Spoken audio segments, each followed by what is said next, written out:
I Manoli Diáquez va donar entrada a 7 dels nous fitxatges en la primera alineació oficial de la temporada.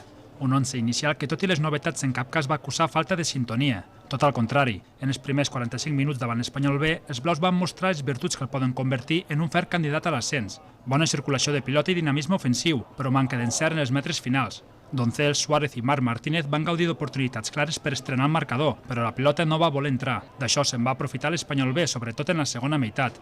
Va desistir d'intentar fer-se amb el control del partit i va apostar pel joc directe. El Lleida va continuar creant perill, especialment en les botes de Diego Suárez, però el desencert persistia i ho van acabar pagant. A minut 75, una contra de manual culminada per Dalmau significaria l'únic gol del partit i la victòria local. La verdad es que creo que hemos hecho un muy buen partido, que hemos hecho méritos para haber ganado.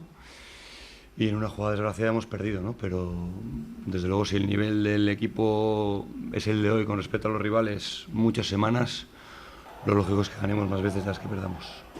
En els minuts finals es va veure un partit d'anada i tornada, on tots dos equips van poder marcar, però el resultat ja seria definitiu.